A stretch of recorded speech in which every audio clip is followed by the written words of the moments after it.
Welcome to the Kinjaz PodKast. Here we will discuss dance, life, and whatever the we want. Welcome back to the Kinjaz PodKast, Movement in the Shadows. We got video going. Guys, today in the house, well, you already see him. That's what's different when you're doing it on video. There's no reveal because they're already watching. All right, so if you're not watching, you're listening.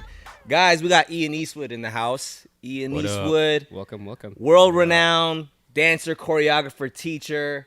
Bro, you have a very extensive resume. I was telling Mike earlier, before I do this, I always Google the person. Yeah. What are they up to these days? Yeah. And then you find their Wikipedia page, and then you're like, wow, if I list everything, we're going to take up the entire time talking about the stuff. But, man, you've worked with, tons of artists, Childish Gambino, Justin Bieber, Chance the Rapper, Tori Kelly, Chris Wu, freaking the resurgence of the boy band, pretty much killing it right now, dude. Yeah, man, you've done a ton of industry work, which we'll get into all that stuff. But yeah, dude, you are straight up, man, somebody that I've seen and grow up in the dance community to the industry to literally everything in between, man. So first off, congrats on all the stuff. And thank you for what you're doing for the community.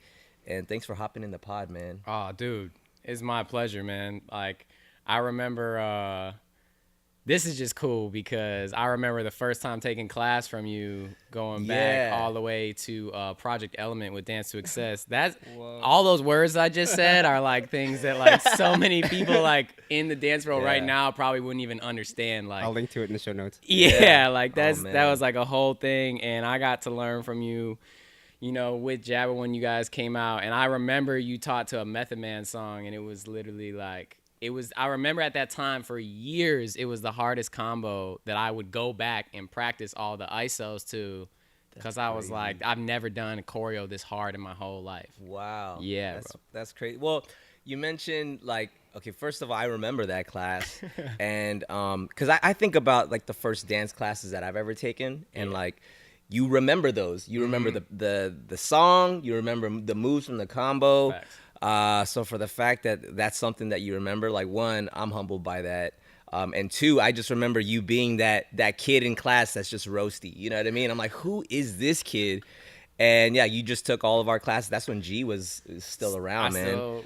I got to meet him. Yeah. I got to take class with him. And shout out Gary Kendall, man. Rest in peace, man. And then later, I saw you came out to LA and then you came to my class at Debbie's. And you were with your pops. And I was like, yo, I remember you from freaking Chicago. What are you doing out here? And that's when you just were just out there, man, starting the whole thing, dude. Damn, yeah, man. It was it's been really crazy because recently I started doing a ton of really diving deep on hip hop culture research and just watching all the films, all the documentaries, asking wigs for a lot of recommendations and stuff like that. And one thing that I've learned so much from watching all those documentaries or just films in general is people just at an earlier time in dance and hip hop, people just put so much effort. You remember putting so much effort into getting somewhere or hearing about something or just stuff that people didn't care about other than you and a couple of your friends, or maybe in certain circumstances, no one around you and it's just you who cares about something. Yeah. And I don't know, even just talking and remembering back to the visual of that dance class, of taking your classes, stuff was just so different. The energy was just so different. And that's something that I wish I could explain to new generation of just the feeling of showing up to something that you weren't going to get an immediate benefit from no matter what when you walked out the class. Right. It was all you could get from it was your exchange with the teacher or whoever was leading the class or whoever you were just going to meet up with. All you could get out of it was your immediate exchange with the person and whatever knowledge you walked out with, and then you'd have to sit with it and just let it marinate with you as a person, right? Yeah. And that's something that I feel should be somehow pushed on this new generation is that mindset, because it puts such a fire under you, you know, like I feel like in our time, especially like dancing wasn't even necessarily like cool at that time for the masses of people. Sure. You know, Yeah. there was It only wasn't like filmed either, right? yeah, it wasn't Yeah. being filmed. It wasn't like, it was like, I think at that time it was still a DVD that was coming out For sure. for Urban Night. Yeah. And that was like high tech. Like, yo, we got DVDs now, right? It was like, yo, Yeah. the DVD came out. right. Hey, can I borrow that? Can I borrow that? Can Yeah. I show my family? Right. Like, da-da-da. And I think there was just something very special to, even though, yeah, obviously things were more work and it was more draining, it at the same time built some anticipation around things, right? sure. It like built some like just like obstacles for you to overcome, so that then when you have that moment wherever you're at, it just feels that much more special. Yeah, for sure. Like For that sure. class at the end of the day is like, you know, for you, it was like, I came in to do this job, you know, Jabba got hired to come out and do this showcase and whatever, right? But for me, it was like, my perspective at that time was, these dudes that no one knows about in my school, anything like that. This is before ABDC. Like, these dudes that I just found on the internet through my dance community friends that were like, yo, there's these guys in LA that wear masks and do a set. Like, things were just so different. You know what I'm Yeah, saying? It's like yeah. the way you heard about For stuff sure. was different. The way you processed stuff was different. It was like, and I'm sitting at home watching your guys' carnival performances on YouTube and being like, I don't even know what I'm watching right now. You know what I'm saying? I've Yeah. never seen anything like this in my life. Yeah. And then I work with my crew, and we you know, prepare for months to get down, and it's like, it's an hour and a half drive because it's in the original location where Dance to Excess started. Yeah. So it's not even in Chicago for us. So it's still a trek for us to come out and see you guys. And at the end of the day, we're in some like basement, like in some random dorm building, Yeah. super cold in Yeah. the middle of the year for Yeah. no reason at all. And it's like maybe 30 people dancing on a carpet floor with a crappy boombox. And like, that's what it was though. Yeah. And it was just like, dang, this is dope. You know, like Yeah. I'm here. I made it here. That's to this crazy, moment. man. I mean, yeah, you're touching on so many things that we talk about on this podcast literally every episode, because, I mean, we all come from a generation where it was pre-YouTube, Yeah. pre-social media. You know, if you're going to go take a class from somebody, you know about that person through word of mouth, not because they got tons of followers and, you know, subscribers and all that. And there's nothing to say there's anything wrong with that being what it is now, but No. it's just something about, like you said, there's a different sort of appreciation that you'll have for somebody when like it's so hard for you to get that information. It's like, I have to go and onto this website, scroll down a bunch of videos because I know it's there somewhere. It's like, I found it, and then like you'll try to share it, or Facts. you know what I'm saying. So and then when you become such a fan of anything with that sort of effort, when you are when you have the ability to kind of be in their presence or kind of take in something from them, you value that so much more. And I feel like it just has a different effect. Because I mean, now, again, YouTube and all that being such a great thing, it's such a great tool because you literally have anything accessible at your fingertips. I could just like type it up and you'll get like 100 things with that. And you can learn anything from dance to cooking to like how to build a freaking gingerbread house or whatever. You know what I'm saying? So Gingerbread houses, huh? yeah, it's the holidays right now. I'm thinking gingerbread. But yeah, man, like I think that's what's cool too, that like you being at such a young age when you were literally at that cusp of when, you know, social media and the internet and technology and all that stuff really started to kind of boom. It wasn't quite there yet. Yeah. And for you to already have that mentality where like, I'm going to seek out the people that one, I respect and admire, but I want to learn from. And from there, like, come on, dude, you've taken your dance career and your education to where you are that educator now, and you know, traveling all around the world, having an audience and a platform. You have a loud voice and people are watching. And I think what I really respect about you is that you could just run with the hype of what you have now without looking back and without you know, taking the time to point people to the way that things used to be, and maybe, hey, let's kind of get back to that. Yeah. And I don't think there's anything necessarily wrong with the kids who don't know anything about it, because how are they supposed to It's know? not Because their they fault. they weren't there, Yeah. you know. So Couldn't possibly understand. for sure, man. And so, dude, props to you for taking that effort and the time to, again, do what you can as an educator, not just to get into a classroom, you know, throw down some cool 8 counts and peace, you know. Follow me on Instagram. It's just like, no, if I have an opportunity to share something, sure, I'm going to give you some moves, but I'm going to talk to you about, you know, where I got this stuff from, to what I would encourage you guys to go do. You know, now that we have this thing called YouTube, you can go backwards and look up. Yeah, you know what I mean? Look up these figures, these people who have been putting it down in the game, and then learn from that, because that's how I learn still, and that's how I get here. Like, just from your recent IG post about the EB's Jam, you know what I mean? Like, you just were just straight up like, guys, if you dance and if you collected a paycheck off of this thing called hip hop, urban dance, you guys need to be here in some way, shape, or form. And like that, it just shows that you care about these things. You know what I mean? Cause it's like, cause I cared before I really, the reason why I would say that like comes through is because I cared before I was able to even really know that I could make money off of this, right? It was like when I started, which is when all of us were basically starting, I was just a kid, you know, we were kind of starting around the same time. When we started, dance was like, how are you going to make money off that? Unless you are dancing for or behind a big artist. And like, the reason why it shines through, I think, of like the way that I feel is because I just literally, sometimes it comes down so simple and boils down to like, I literally just thought dance was just so cool. I just thought it was so cool. And it is still really cool. It is still cool, right? And it's just something that I watched, I did, and I didn't feel that I was naturally the best, but it's something that I felt like, wow, I feel like cool. I feel cool. This looks cool. I love hip hop.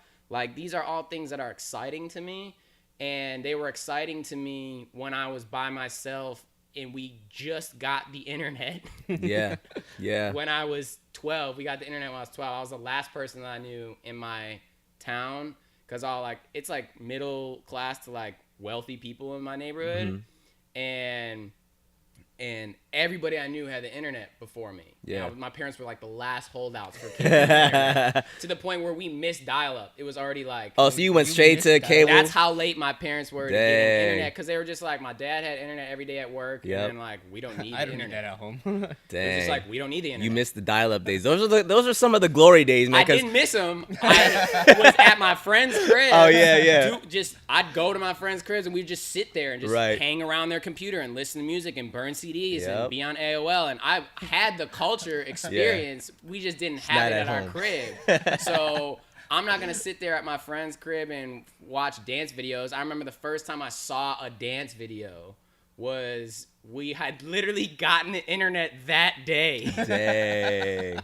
It's like, what can I do? We had gotten the internet that day. We just I got set up this. an email address. I set up a MySpace account, and I went to Tucker's MySpace page. Yep. And I watched a video of him and Gigi demoing Gil's choreo to some Janet stuff at a Boogie Zone class. That's the first video I ever saw on the internet. I think I remember that. I'm going to find tight. it. And it's an amazing video, right? Yeah. And I remember, I was just talking to somebody, I think some people in Chicago about this recently, is like, this is something that can't, like, a kid from now wouldn't be able to understand, because dance is so abundant and it's so like a thing for kids to go into and whatever. And the version of dance that we were doing was completely off the grid. It wasn't industry oriented at all. You know what I'm saying? And you had that at that time, community and industry just barely starting to mix, like Tucker going to a Boogie Zone class and stuff like that, like, and mixing with someone like Gigi, right? Where it's like, that was just even weird in and of itself at the time, that people wouldn't understand that was weird to see. And it was. You know, I was like, oh, that's kind of weird. And I just remember, like, the concept of clicking the play button and thinking, like, and going back to my parents and telling them like, look, you can just put a video of yourself just like on the internet. Yeah. And anybody can just watch it. And my parents were like, oh wow, that's so cool. And then, like, and that's where it started for us, you know what I'm saying? Is it was just like, wow, I can't believe this. This is so cool. Yeah. And we got to share and exchange. And a lot of opportunity was given based off the fact that people are seeing something for the first time that they otherwise would not have seen because they didn't have the access to be able to look at a college team performance or a local crew that was performing in a nightclub in LA doing stuff at Carnival or in a mall. Yeah, or in a mall. Like those opportunities where you just prior to I started YouTube the year after YouTube started, so 2006. And prior to that, you just had to have the DVD or be there. Like, that's it. Like, you know. Yeah, that's crazy, man. You mentioned, so you grew up in Chicago, right? Yeah. And at what age did you, like, discover dance and start it?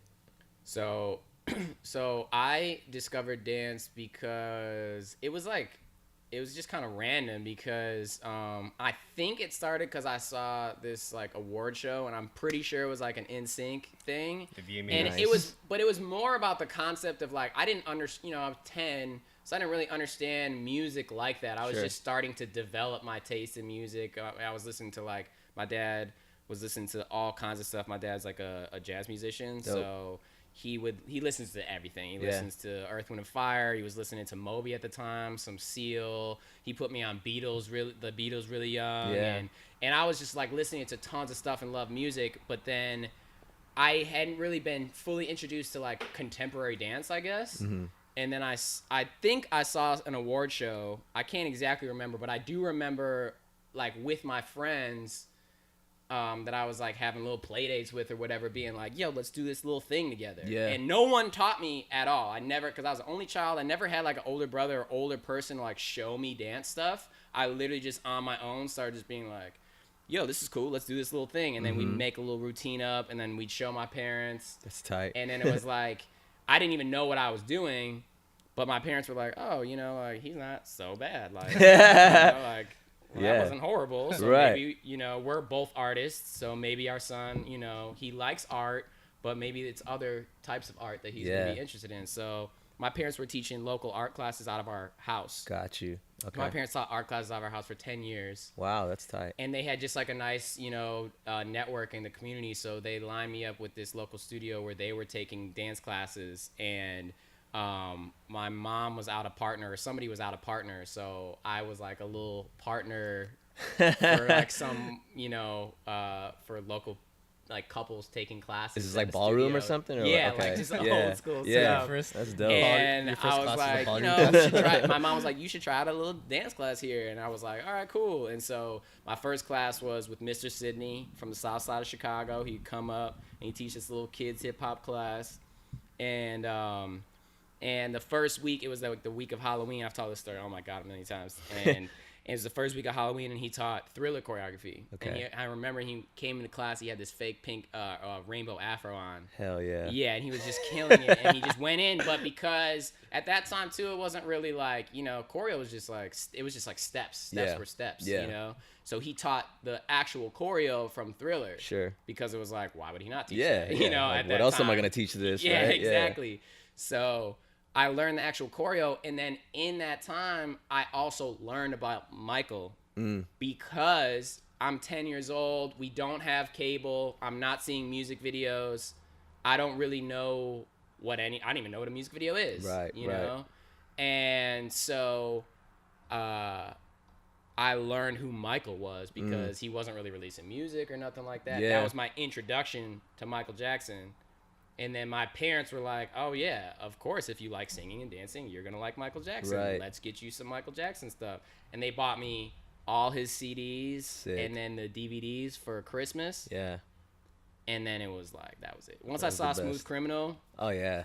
It's a wrap. I was watching through all of them and was like crazy inspired. I was like, oh, my God, I want to do this. It's so cool. But Smooth Criminal is, for me, the specific video that made me be like, whatever this is what I want to do. like the feeling, like, and it comes back to like what I was saying is like, it's just, there's something about Smooth Criminal. It's just like, it's just cool, man. It's timeless, dude. It's just cool. Yeah. Like you just watch it and you're just like, wow, this is cool. Yeah. You know?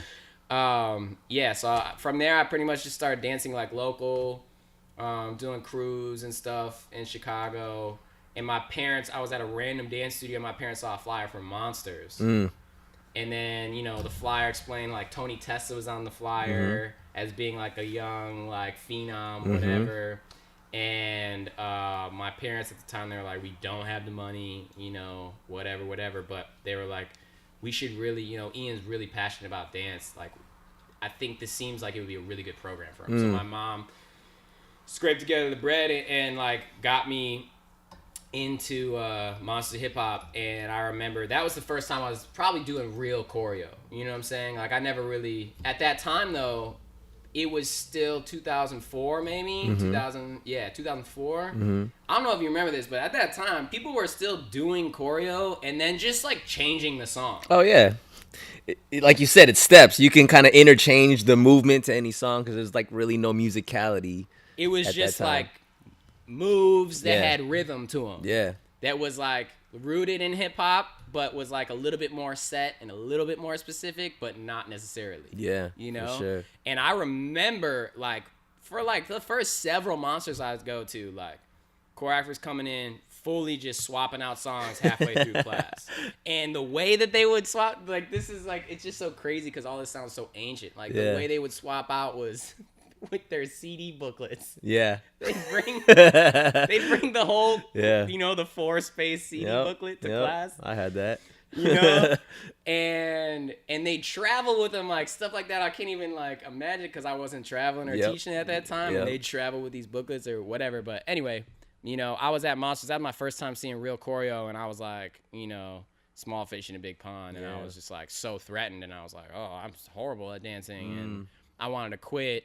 And then randomly, like Gio Hubella was the scholarship teacher, and I had gotten a scholarship, and and it was crazy. And then once I found Monsters, and that was like real training material. Basically, from there on, it was just like I was addicted. And then you know, once I had the internet, it was like, you mean I could just sit here, and I'm an only child, and I don't have shit to do at home besides my homework, and I could just watch this video, Sean Evaristo. 13 million times. I don't know how he's getting down on the ground. Well, I guess I'll just keep rewinding it until I figure this out, you know? And it was like that one video would last me a month, and I come home every day and, you know, whatever, amazing, get man. Wiggles DVDs. And I was lucky because Monsters, shout out to Monsters of Hip Hop, because they brought out I was able and fortunate to get an authentic hip hop history and training from OGs because Monsters was bringing in Pete, Wiggles, and Sugar Pop.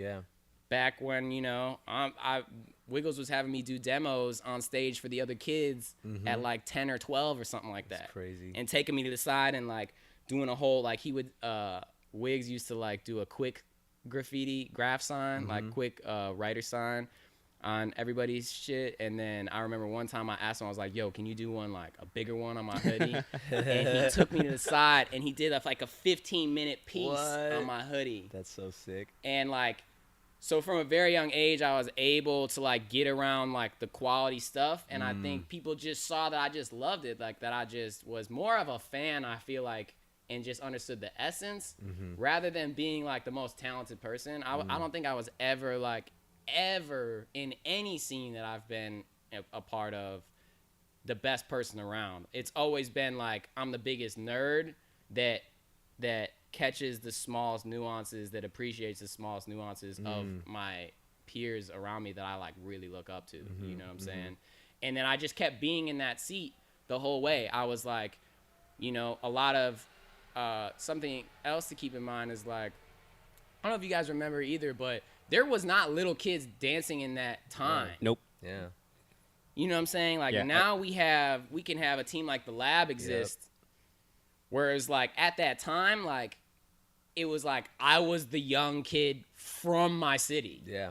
Yeah. Well, even when you would like be in like Millennium videos and stuff, you'd be the only little kid that's in those videos. That's facts. Yeah. Yeah. It was like me. It was like Auntie from, you know, Australia. She was really dope. It was like Dylan Cheek out of Atlanta from the Monsters, you know, but like there wasn't even kids for me to hang out with. Yeah. You know, so all the time I'm hanging out with people of upwards of like probably 10 to 15 years older than me all the time. Yeah. And in a lot of those crews, I'm the first time they've let somebody in, especially in Chicago, I'm the first time they've let somebody in under 18, and they have no idea what to do with me. And I'm going to all these like college bar shows and all that stuff, like 15, 16 years old, never knowing like, you know, I just had to be there and be quiet and just be like, Drink some water. what's up? Yeah, and just like absorb everything and just not, you know, like take up a lot of space. And yeah, it was just so different then. And then moving forward, it was like once YouTube started to happen and I started to realize, oh, other people are watching these videos. Like we didn't even know. Like we just thought, you know, I'd send videos to Nick and Tucker because I looked up to them so much and I wanted them to like give me critiques on my choreo. Yeah. And they just blow me off. You're that kid. Which is so funny. Yeah. And because I was just this nerdy kid that was Yeah. just hitting them up like, hey, Yeah. check out my stuff. Yeah. Like, you know what Yeah. I'm saying? Like, Totally. but I didn't know other people are watching these videos. This is how different stuff was. Like, it just, you know, every time you talk about something, you're like, wow, that's so different from now. Like, I didn't even understand that other people were watching these videos until my dad was like, hey, because my dad was worried about his teenager being on the internet, so he would monitor my stuff. Right. Yeah. Unlike anything Yeah, today, right? yeah. Like my dad was just worried about people Yeah. being whack on the internet, you Sure. know? And so he'd monitor my stuff and he'd be like, yo, like people are messaging you to like come out and like teach them and like make money from that, you know? And, you know, it was like, I know you guys know, like, the hustle. Like, you know, we weren't making good money at first. My dad, the reason Young Lions Clothing started was because my dad was designing shirts for when I would do local sets so that my whole crew could have something to wear. Right. So he was just doing little random designs. And then the way that he would be able to come on the road for some of my first trips was that he would sell the T-shirts to pay for his flight, so that it wasn't costing him any money. Yeah. But he was able to still be there for his son without going in pocket for them and out of pocket for us. Sure. So it was this little niche situation that he was able to sacrifice that for me to have the experience to still go and not have to like, you know, like if I didn't have supportive parents, all those opportunities would just not exist. For and I sure. wouldn't be able to continue to teach and all that stuff. Yeah, dude. Shout First out of to all, your dad. Yeah, man. I was just about to say your parents are like some of the coolest parents I've ever Yes. met. You know, a lot of us have the story where, you know, we grew up in like a traditional like Asian household to not having the most supportive parents when it comes to pursuing something in the arts. And it's tough. I mean, I think maybe nowadays it's a little bit different because the internet and YouTube, you can see that like, yo, like dancers and, you know, they have a career. They can go out and teach and they can book jobs and this and that.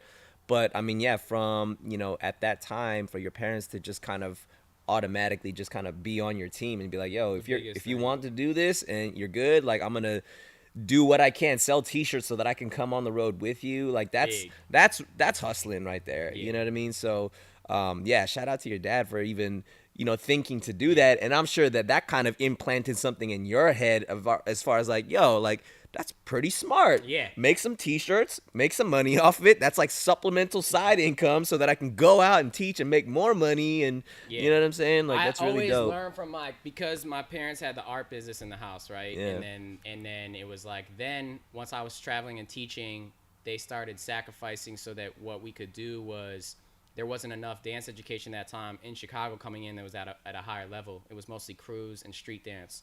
But at that time, it was like we were all going down that path of trying to innovate more with choreography and really like going down that rabbit hole. And there just wasn't enough of that coming into Chicago. Yeah. So my parents also basically created Young Lions, the business, with me, because what we would do was we would see all the up-and-comer choreographers when we go to Monsters or something like that they don't have any credits and they don't have any opportunity. And maybe we'll talk to them afterwards. And I'll be telling my parents, like, you know, Nick Demore or you know, Tucker Barkley or whoever is like a big inspiration to me. Like they're so talented, but they're not able to go anywhere or teach or do anything. And I'd be talking to my parents and they go, well, why don't we just offer them, to come in town and they'll stay with us so we can cut costs. We'll make it a really nice experience for them to stay with us. And, we might not be able to pay them a ton of money, but since they're friends with you, maybe they'll come in and they'll do like a collaboration with you or something where you can learn and then you can also give back to your community, where they'll teach a class that otherwise they wouldn't come in town, unless it were a favor to someone like you who's like dedicated as a student. Then you're going to learn from them directly because you'll just go in our basement and we're going to collaborate. Yeah. And then you'll learn from them the whole weekend because they're staying at our house, and we'll just, you'll just get a ton of information from them over dinners, over whatever. Yeah. And then everybody in the community benefits because they're teaching there. I get an opportunity to teach and share my material with the community, because at that time too, a lot of crews weren't really trying to have me choreograph, like, because my name was starting, when your name locally starts to get bigger, and people are like, no. Yeah. Threatened or something. That's when the haters come out, right? It was like that 50-50 mark where like once you really blow up, everybody messes with you. Yeah. But like that midpoint where it's like, nah, man. Yeah. Like there was a bunch of that going on in Chicago. Yeah. Which is, it's every community, right? Yeah. And so it was an opportunity for me to, like exchange with my community, and then we would do something original that was only happening right then and there with the collab. And that's really kind of what launched the Young Lions name. And because no one was doing any workshop like that. That was like, we were the only people that were doing. So Young Lions started while you were still living in Chicago. Still in Chicago. Oh, okay. We had everybody out, man. We had, and this was at a time where, like, so 2XS was bringing you guys out. 2XS was bringing Marty out. 2XS was bringing Gil out. They were bringing big names, but Patrick was doing it when people were most of the time coming in through tours, or it would be for Project Element, and he would go in hard and like bring them in and like pay for all the stuff. But then 2XS at that time, I think, had like kind of went under, and there was no source for Chicago to like really get any dance education. So like when some of the younger cats that are coming up now, like Dom and like Monette and those guys, we had started to do workshops a little bit before they had come along, but right around that time, there would have been no other workshops for them to even attend, really. Just community classes and stuff like that. There was no like higher level coming in to educate the community. And so, man, it was just something that was really special for that time, that like, that no one else had really thought of, and it just fit in this perfect time. And then it allowed us to like bring other people up, bring our community up. It was like just win all over the place. Yeah. And I don't remember what I was saying. So no, man. So Young Lions, who came up with the concept and the name for Young Lions? So that was basically, I feel like it probably was my mom originally. We kind of all molded it together. I feel like it was my mom though, but the main idea of it, right, is basically the underdog, right? So it's like, it's the person that wants to be in the top spot and has the hunger to be there and the drive, but they got a lot in front of them as well. They have a long way to go. They still have to have the torch passed to them. They still have to earn their spot through their journey or whatever that is. And so the reason we picked that name was because all the people that we were bringing in to town resonated with me as the person that, maybe their style wasn't popular yet, or maybe they weren't getting a commercial gig yet, but I personally thought that they were really dope. And I wanted to see someone like them being able to teach. Yeah. So I told my parents, like, they are the thing. Yeah.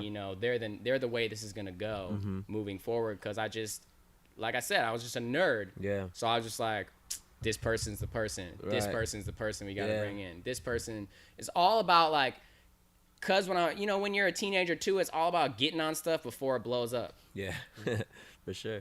So it was the same. I took the same concept with dance. It was like, who's the next tightest choreographer that is like gonna be that person, but they just haven't had the chance yet. Like I remember we were one of Nick's first workshops, and like at that time, like people were hating on Nick's style. there were like, you know, it's all like these crazy shapes and angles and all this stuff. And I'm sitting at home like, this is tight. Like, you know? Yeah. And I remember I'd be at Millennium or Debbie somewhere with Nick, and he'd be like, yeah, I'm struggling, man. I'm going through this, I'm going through that. You know, can't get this job, can't get that job, blah, blah, blah, blah, blah.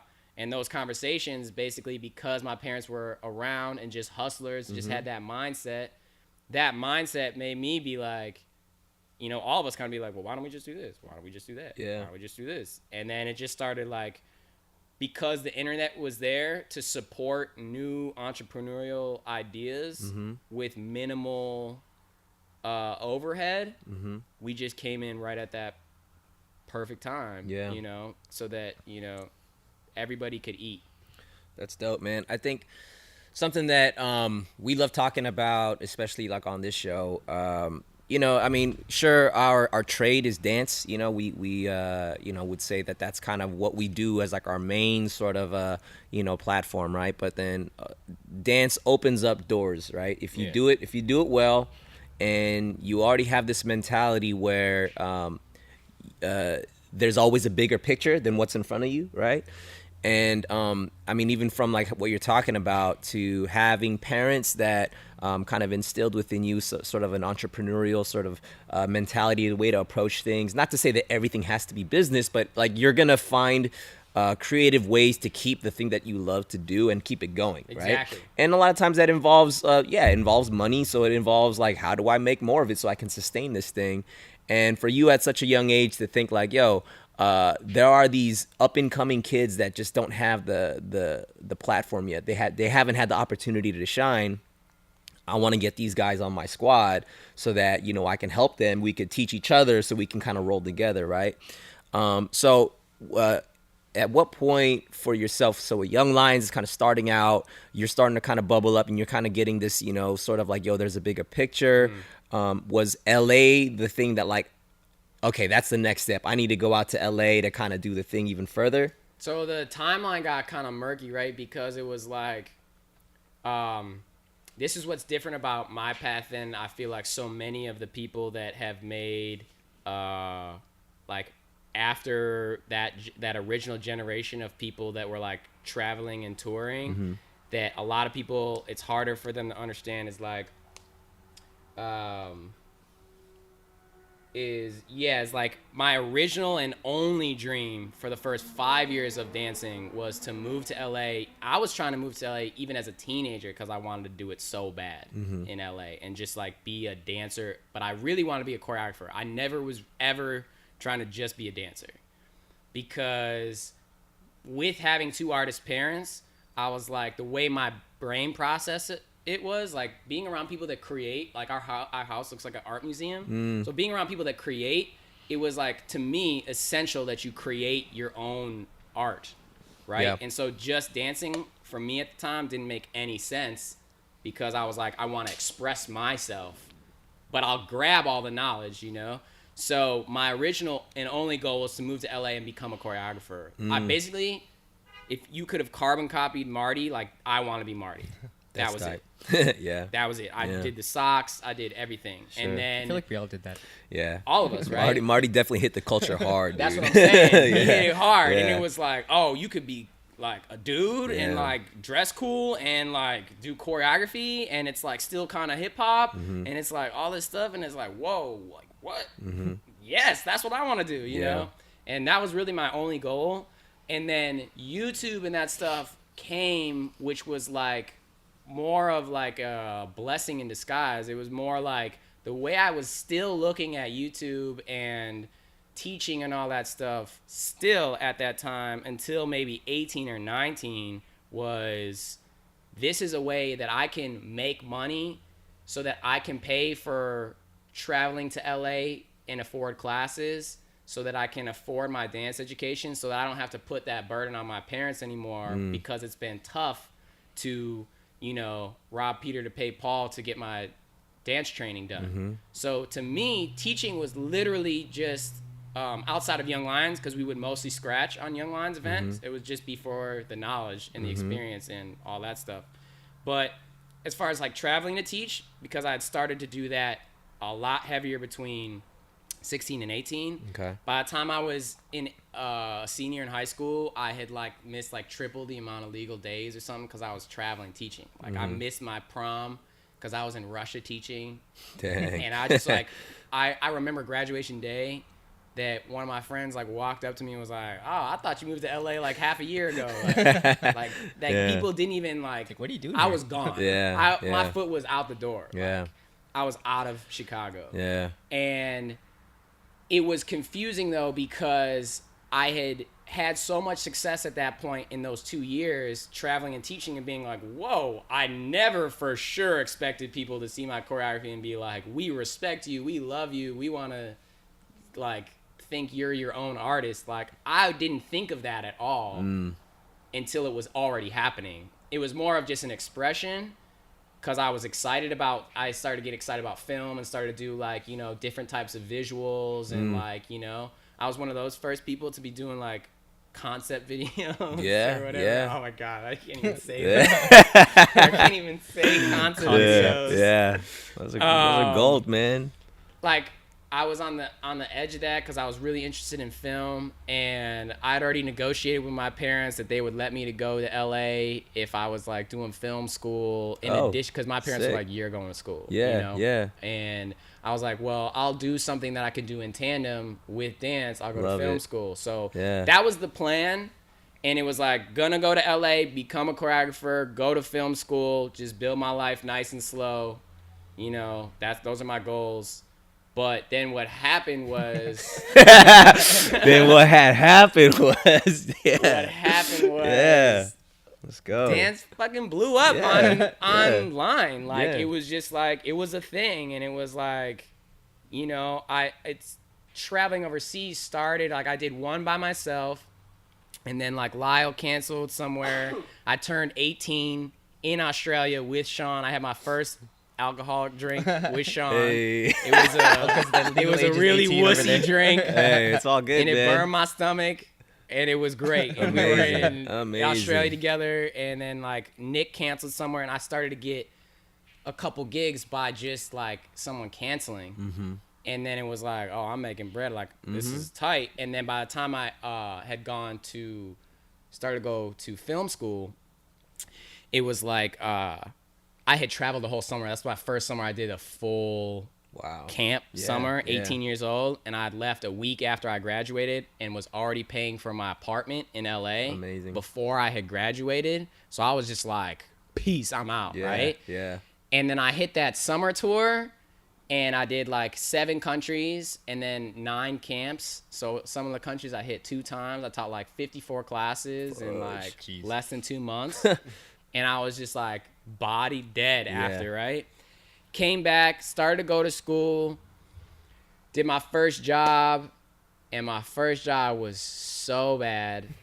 It was, I had done this Black Eyed Peas video game commercial. And this is where everything kind of like turned south. Because it was like in my head. Was this the Xbox one? It was the like you can like do the dances with the Black Eyed Peas stuff. In front of like a building. Yes. Yeah. Yo, you remember the commercial? Yes, bro. Come on. Yeah. Don't worry. Yeah. Everybody's gonna read the commercial after I'm done. Yeah. That's gonna get plugged so you in. can see me in there. I'm wearing like a blue flannel and a little Dorn Brothers hat, and I'm in there. That was your first job? That was my first job. Like in industry LA. job. Wow. Yeah. Okay. Yeah. And I was like, I had built up LA to this thing in my head, right? It was like, I'm going to come out and I'm going to be a choreographer. And then I had built something else up in my head because I expected it to be hard when I moved to LA, but then I was spending 2-3 years of people being like, oh, you're tight on your own. Coming out to LA. So I was like, I don't really care where I have to be, but I just want to be in a place where people can see my choreo out here and that people can see that I have like something special to offer. And like, it could be new artists, it could be anything, but I want to choreograph.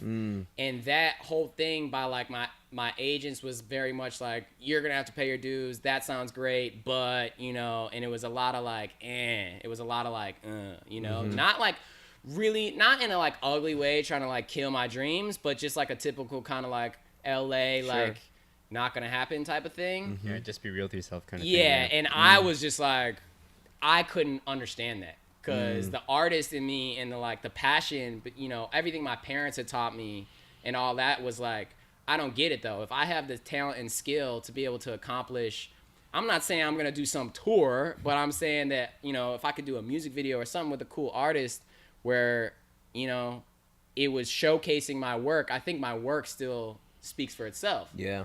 And that was just like very much like not gonna happen, and that kind of really discouraged me. And I was like, well, then what am I gonna do? Because I don't want to go out and dance for years as a dancer, and I'm already making more money traveling and teaching myself than I would make as a dancer. So I'm definitely not gonna do that. But then how do I get my name in this industry? And then I had done a dance, and they were like, you're gonna have to do a ton of dance jobs, and I had gotten this job. And it was, it's like 2-step choreo. It's like video game choreo. And we're in there, and they're like, oh, it's going to be an 8-hour rehearsal. And this is my introduction, to the industries, because I didn't understand anything about it. Yeah. They're like, it's going to be an 8-hour rehearsal. I'm like, why is it going to be 8 hours? Like, we need 8 hours in there for. Right. So cut to rehearsal. We're already in there 5 hours. And the choreographer hadn't come in yet. And I'm like, and we're just working with the assistant on these 2 steps. Sure, yeah. And then, the choreographer comes in, and then they don't say anything to any of the dancers in the room. They just speak to their assistant. Yeah. That's it. Yeah. Who were the choreographers? I've told this story so many times. I'm sure, trying to put people out at right this now. point people know because I've told this story so many times. But it wasn't anything personal, really. It was just more for me. It was just like, this is what LA is. Yeah. Yeah. Because the reason why that moment shifted everything for me was it wasn't necessarily just the choreographer and the way they handle themselves. It was the process of how the whole room submitted to this idea, right? Yeah. The whole room was very much like, oh my God, like, right. okay, yeah, what do you, and I was just like, she ain't gonna say what's up, though. Like, they ain't gonna say what's up. Like, all right, I'm 5 feet away. Right. And I'm just standing there like, this isn't what I know. Yep. This is where I feel uncomfortable because now I don't feel like I'm just a person anymore. Now I feel like I'm I'm lower than somebody. Yeah. And it wasn't so much about a specific instance. It was just about, now this is what I know LA to be. And this is different than what I thought. And now I didn't know what to do. So I really struggled, bro, honestly. So from 18 to 23, I massively struggled because I dropped out of film school because I was like, I don't know if I'm ever going to be making money like this or this opportunity is going to exist for forever. So I'm going to hit this hard. And so I hit the traveling overseas thing really hard. And then in my off time, I was like, well, I don't have any ideas as to how to build my career because my agent is telling me that you just need to be here. And every time you leave, you're creating a bigger chasm between you and being successful in the industry. And I'm like, sounds great. Got to pay my bills. Yep. Like, I didn't really know what to do. Sure. And so I was like, well, I guess in my free time, which I had an abundant amount of free time when I'd be home because my schedule was so regular, it's like, what am I going to do? Nothing till the next trip. So I would work on my videos. And that's all I would do is like, well, I have no other ideas as to how to advance my career. So I'll take what I know from film school and just go in as hard as I can on my videos and then just go in as hard as I can on my classes. And then hopefully, fingers crossed, that investment will at some point pay off to where people are seeing my material. And then I'll be able to do what I always wanted to do. Yeah. But it was honestly that many years. That's like 5 years or whatever. Like, that's just on a hunch, right? It was like, well, I guess this is what I'm going to do. And it was very uneasy territory because you guys know LA is a weird place. Yeah. And I was 18. Parents weren't out here and had such a protective system over me my whole life. It was like a weird time. Dude, I want to touch on a lot of stuff. So you're by yourself out here, so that's already big. You're at a young age. No one's here to look after you. No one's here to coach you on a day-to-day, you know what I mean? You don't come home to somebody to hear all your problems, to give you some advice. You're just like, what is this, right? And again, I want to backtrack a little bit because sure, the school conversation is something that every kid has that question, especially when they find like a passion, like whether it's dance or whatever. So hard. Like, do I go to school because that's what my parents want me to do? That's what, like, we're all taught that that's like the natural progression. You go to high school, you go to college, you get a job, yada, yada, yada.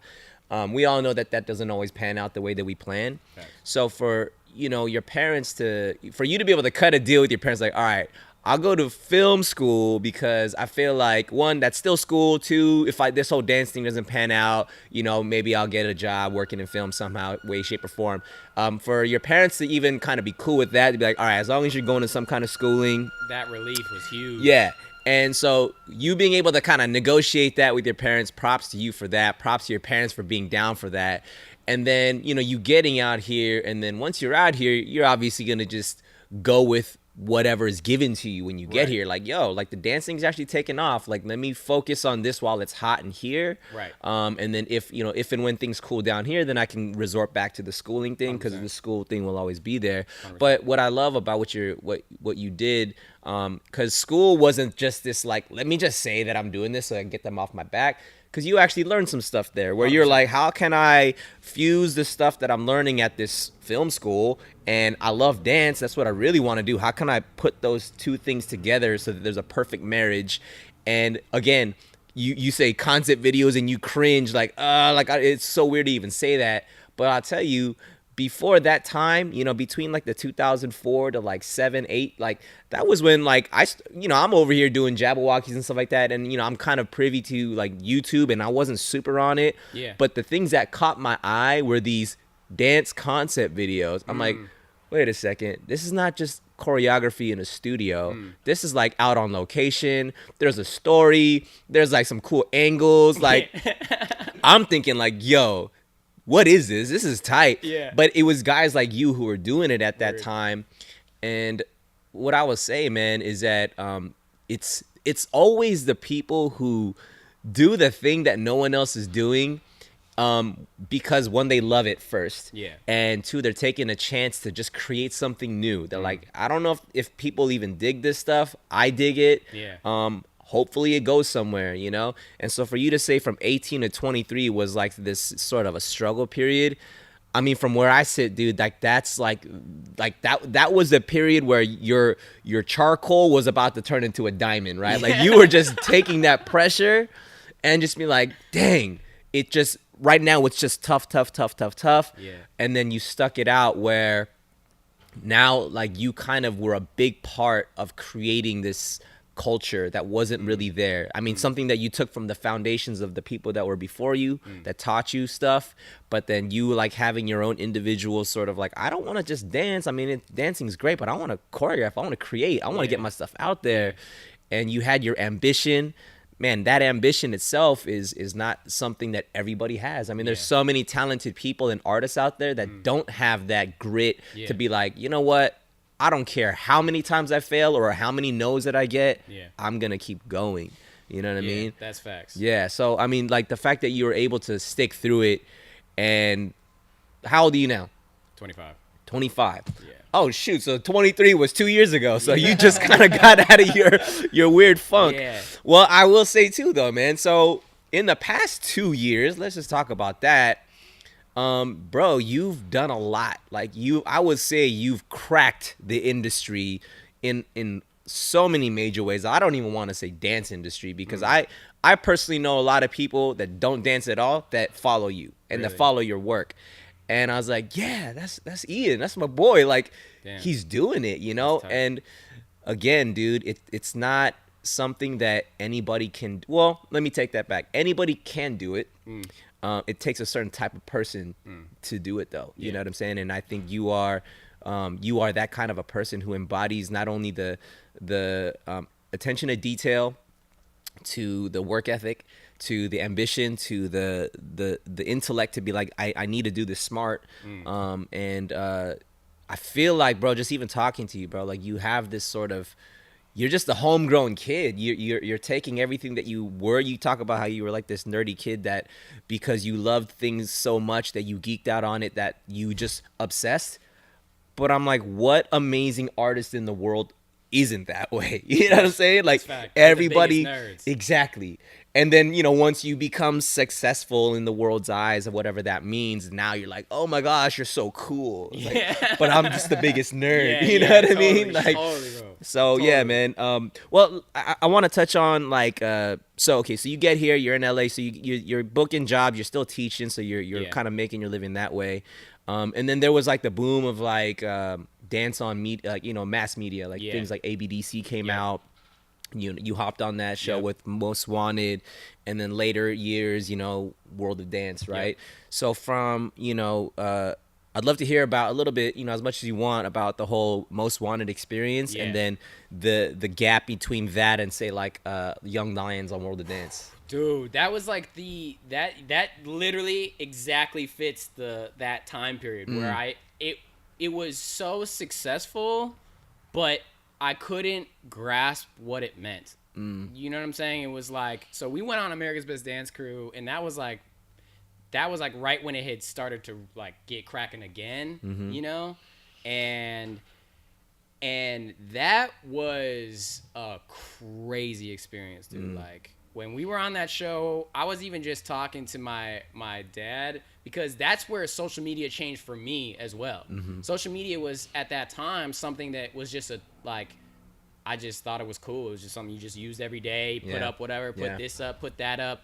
And that's where social media then changed to me for like a business, because it was so many people that I didn't know that weren't in dance community or weren't this or weren't that, that weren't within my, you know, normal dance world demographic, Yeah.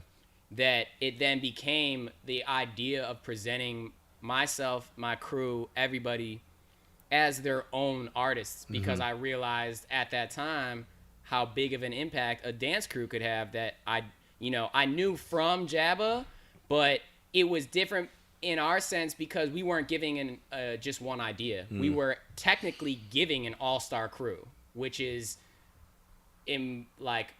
based on the fact that individually these people are all-stars, right? That you know these people, you know this person, you know that person, you know, right?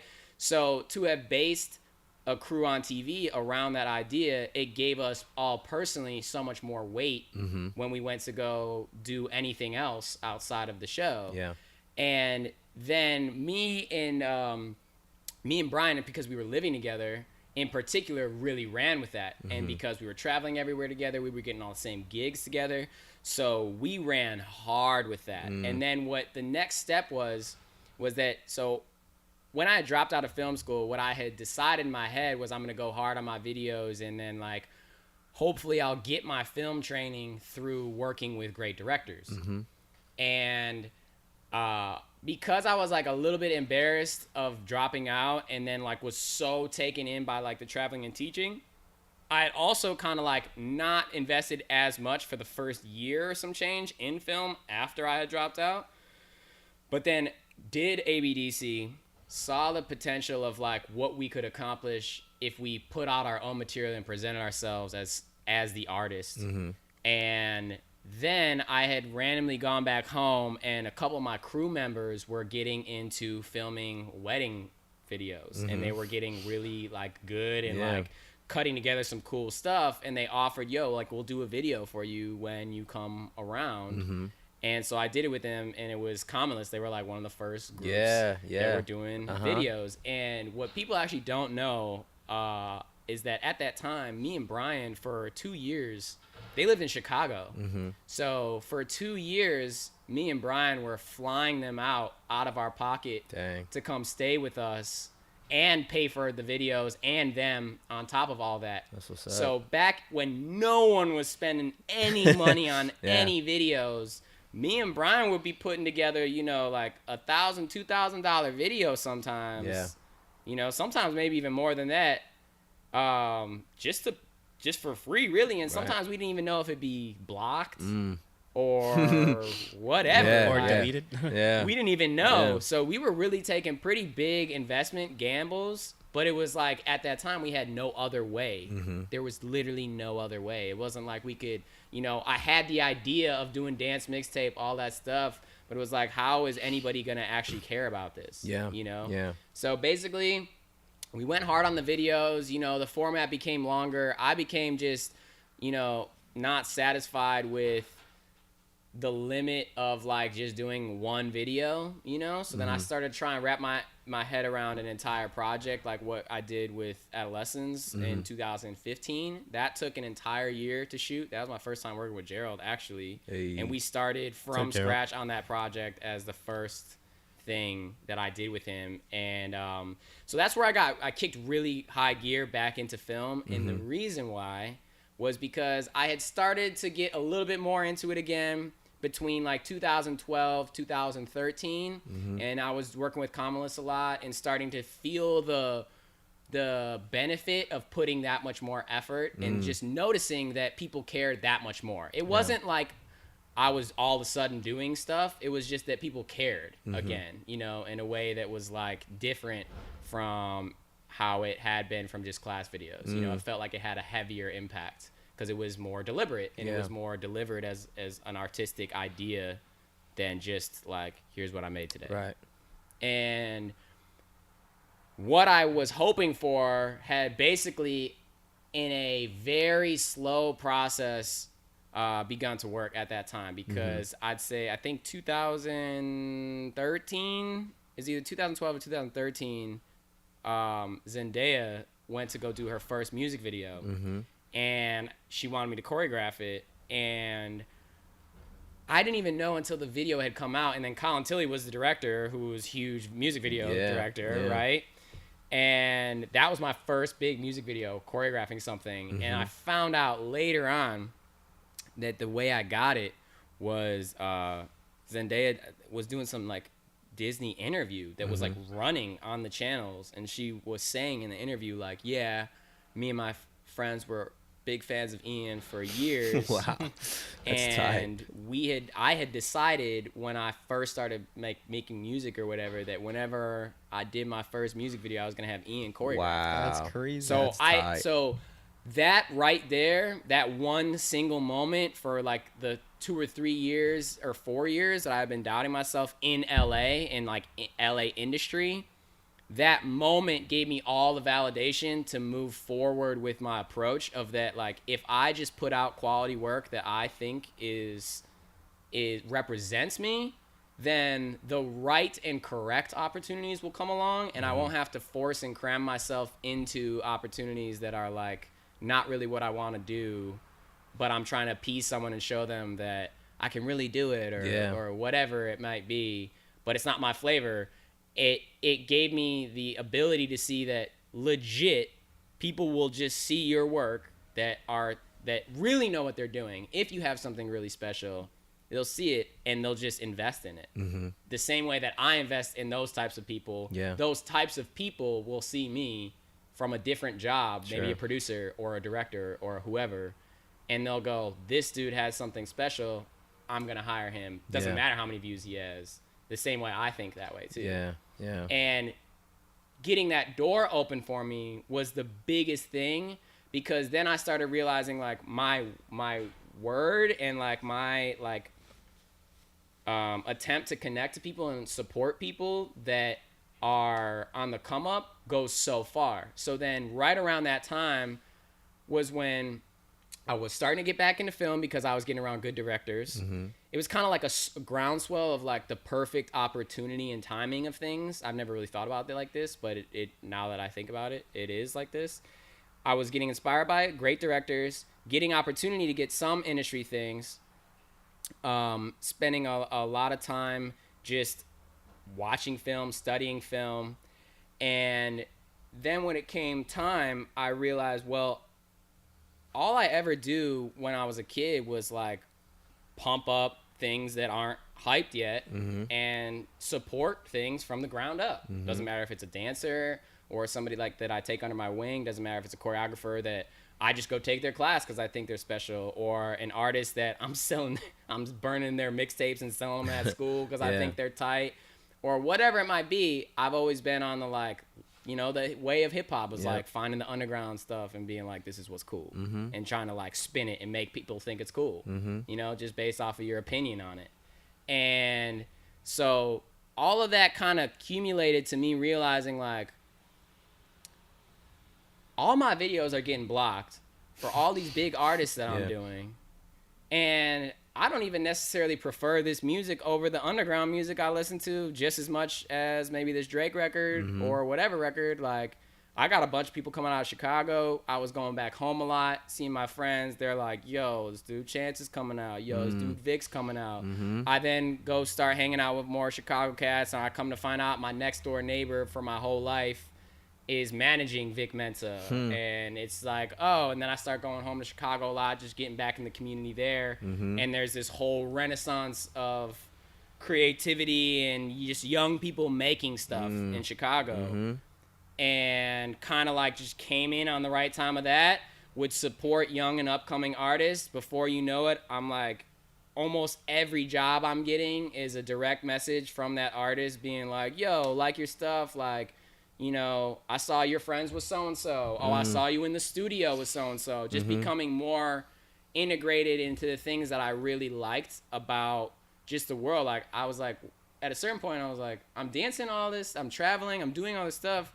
I love hip-hop, though, and my life doesn't even, like, I'm not even really anything hip-hop right now. Like, I'm just, like, at my crib or I'm on the road. Yeah. You know? And I'm not going to any, like, freestyle things. I'm not, like, you know, really working on my craft even anymore. I'm not even really going to class that much. And I was like, I got to start just getting back into the culture of, like, why I like all this stuff, you know?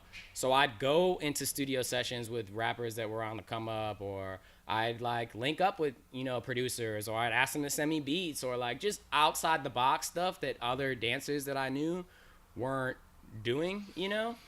And then all those people that I had started to, like, rock with and become friends with, they all just started to blow up. And then those relationships of having known all these people from ground up before they were popping, then is able to then that segues. And then basically from, like, 23, like, starting probably 2 years ago, it was just then, like, thing after thing after thing after thing. And then I got into another weird space for, like, another year, because then it was like everything that I always wanted to do, I was doing.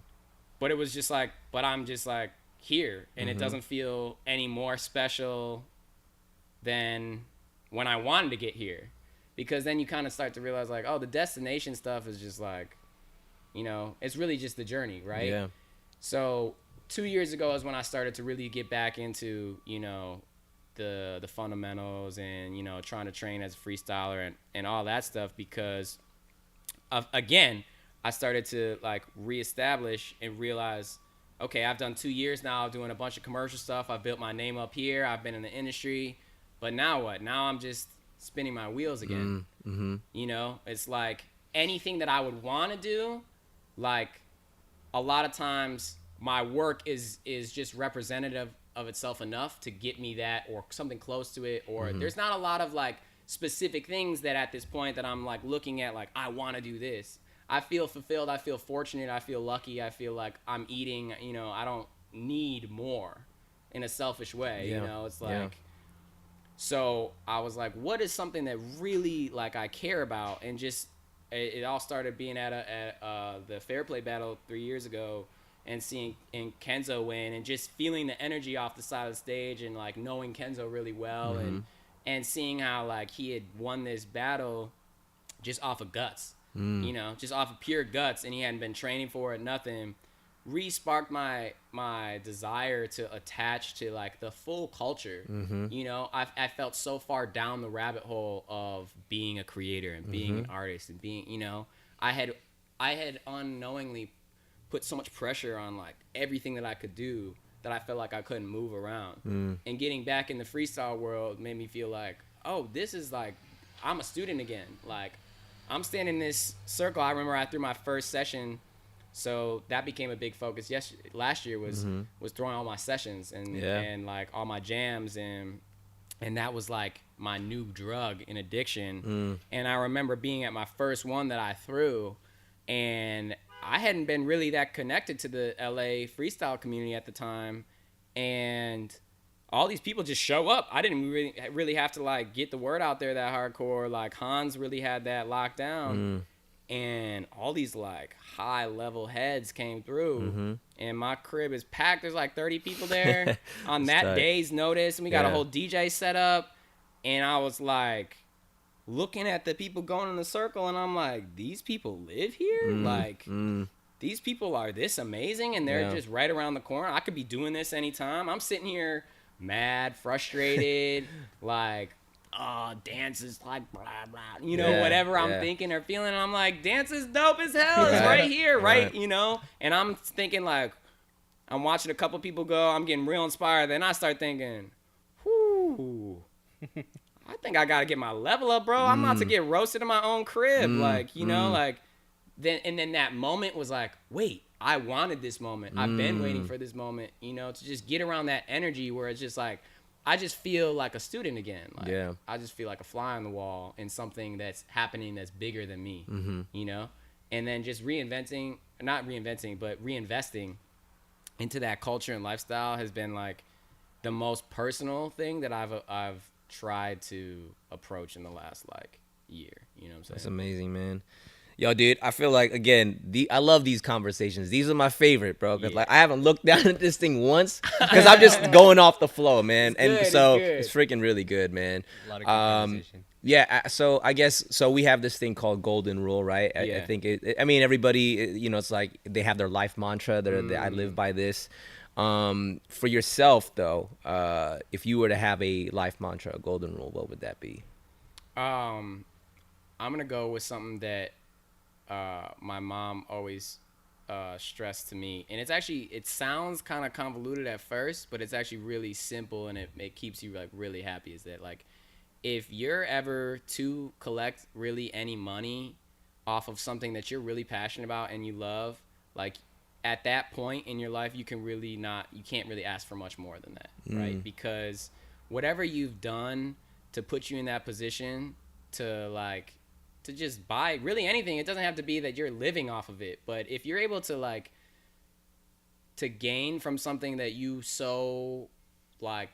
put so much of your life into without expecting anything back, that's like the ultimate sign of like life giving back to you. You know what I'm saying? Of your investment, of like, look at this, you cared about this and you worked really hard for this, and these opportunities or these things are now exist in your life because you just went about this in a way, you know, that was genuine to you. So like being the most you can ask for out of life is being paid for what you love to do.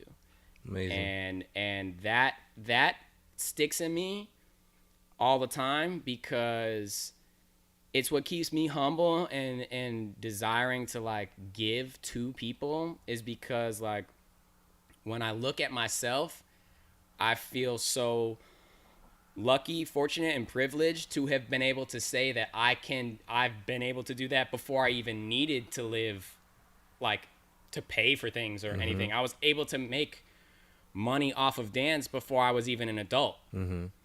And that right there is like, if I'm not doing everything I can, because what we've talked about, because my parents taking those extra steps and just going those ways to be able to put me in the position, or just even have the mindset to be able to be this capable of earning money off of what I do, it should be my mission to basically spread the wealth. You know what I'm saying? Spread the opportunities, spread those things that I've learned through my parents onto and into other people, so that they can really thrive, you know, because it is exactly what I said about being a nerd, right? It's like, I look at myself as looking in on everything, right? Is like, I'm the nerd of this. I'm not the creator of anything in here. You know what I'm saying? Like, people that are a lot less fortunate and privileged than me are a lot of the people that have invented all these things and aren't reaping the benefits, right? So it's like,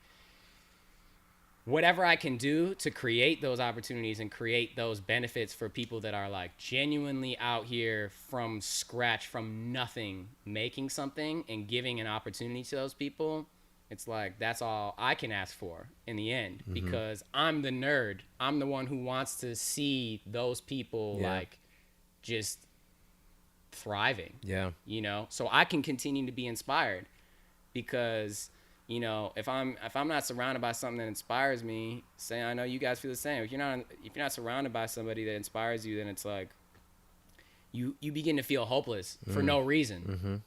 You know, all you have to do is just stand next to someone who just has a different mindset, or it's just like a natural talent. Mm-hmm. You know, so yeah, dude, that's really good. Bro, again, we can go forever, Literally forever. like forever talking. So I feel like let's just do this again. Yeah, You 100%. you got your own podcast, right? You got to get that. Bro, kick that back up. Yeah, Dude, let's get on that. I think that'll be really fun, man. The community needs it. Yeah, absolutely. I mean, I think that's exactly why we're doing this. Because, actually, if you look on iTunes and you search for Kinjaz podcast, like yours is under our related. hey, Really? Yeah, it's look pretty at cool. that. It's pretty cool. Thanks, That's iTunes. amazing. That's a great algorithm you have. That is amazing. But dude, real quick though, just for the sake of time, anything going on currently that you want to plug real quick? Obviously, plug your social media and all that stuff. Yeah. My tag's Ian_Eastwood for I think Instagram and Twitter. My Twitter is currently suspended because of copyright violations. Come on, Twitter. So, Let's get it together. Been posting stuff online for 15 years. Still getting hit with copyright infringement. Man. It's happened to my YouTube. It's happened to my Twitter now. It's really happened to everything on every social media platform for me. So no Twitter at the moment. No Twitter. But yeah, as far as stuff I'm working on, you know, we're winding down end of the year, but we Young Lions Chicago is hosting. We're doing the World of Dance Battle this year. Okay, sick. So we got a couple different things planned out that we're gonna try and, you know, switch it up and make it, you know, a little different. You know, I think in Chicago we'll still probably do one more big jam before the end of the year. You know, get the community together. Shoot, man. As far as other things, I'm probably gonna teach maybe a couple more times for LA before the end of the year. Try and get that in. You know, maybe stop by the dojo. Hey, let's get you in here, bro. You know what I'm saying? But, you know, yeah. mostly just, you know, trying to be around for community stuff. You know, go to some sessions, go to some battles, just get some training in and just build for the next year. You know what I'm saying? So, I love it, man. Yo, Ian, I gotta say, dude, freaking really good chatting it up with you, Yo, it was man. a pleasure. I was so looking forward to this, and I felt like it went exactly how I was imagining, just going and just going down the rabbit holes. Yeah. I gotta say, man, one, as long as I've known you, and seeing you grow up in the scene, and then literally sitting on this couch with you right now and having this conversation, I feel like, bro, you are an inspiration is not even the way that I can put it, because I feel like you're taking on so much that you're receiving so much that's being given to you, and like, because you're going after so much, so there's like this ambition that you have, but like it's so easy to get that and get lost in it, you know, and then let that just kind of like take you somewhere else where you're like, whoa, how did I even get here? But you have this ability that I'm learning from, you know, this conversation to scale it back, to take it back to like, why am I even doing this? Like, you know what I mean? Like just the roots of, you know, from the culture that you started in to where you see the culture shift to now. But it's like, yo, guys, there's a foundation to this thing. Let's go back to it. And not that you're being preachy about it, but it's more of like, well, I'm going to go do it. So if you guys want to follow me, that's where I'm going. You know what I mean? And so, bro, I love how you do it. You do everything with so much class, with so much authenticity and passion, bro. It's so good to see that. It's rare. It's rare to see that. And it's really inspiring to, you know, to us here over at Kinjaz, you know, myself personally, man. So, dude, just continue to push, man. Yeah, dude, the podcast, your thing. Let's get on it, bro. Man, just got to keep this going, man. This was such a fun talk. talk. My day, man. Hell yeah. Like, dang, Hell I just yeah. got like laced up with like hella, just, like, you know, confidence booster material. Bro, damn, that's I'm it's gonna just dig real. into that whenever. It's right? just real talk, man. Real Yo. talk. Just how you spitting it too, man. It's This just is real. good, man. This is good. This is good for our community. I appreciate you guys for doing this. It's just like, you know, I think that we talked about it a little bit even before we started. Like, I think that there is so much to just listening to people talk that you are inspired by and that you care about. Specifically talking on the EB's workshop that I went to. Right here, I recorded their panel so I can just like play them back at any time. And I did the same thing at Wiggles panel in Fair Play, and like, sometimes when I'm like bored, I'll just sit and listen to these, because when there's somebody that you like, that you just like care about what they do, and like what you guys have created with Kinjaz is like, you've really given so much material for people to become addicted to dance, which is like didn't exist right when we were younger. And that's like, For sure. that's so exciting, right? That like, if you found dance tomorrow and you learn about the Kinjaz tomorrow, you could do a deep dive and be like a well-knowledge dancer, you know, a week and a half from then, just because it's so accessible, right? Yeah. It's so like there, and I just applaud you guys for like Thank you, man. being determined, because even speaking on mine, like I know it's hard. It's like hard to do extracurricular projects outside of our craft. And like it takes a lot of, at the end of the day, like extra time and dedication that like people don't commit to. And you guys are, and that gives all the dancers that are listening to this right now like that many more tools to just like build off of, and you know, so applause to you guys. Thank you, man. Thanks, bro. Thank you, bro. That's what it is, dude. I love dance. Hell yeah. Ian loves dance. Mike, send us home, baby. Full show notes in the description below. Check us out at kinjaz.com/podcast. Follow all the socials, Kinjaz PodKast with a K. And shout out to Charlie. He's at jury duty right now, so he'll be back with us soon. Shout out Charlie on jury duty. We can't talk about the case though. Yeah, we've been trying to get a lot out of him, but he's not budging. I call you juror. But yeah, we'll see you next time. Shing Thanks shing. for listening, y'all. Peace. Kinjaz.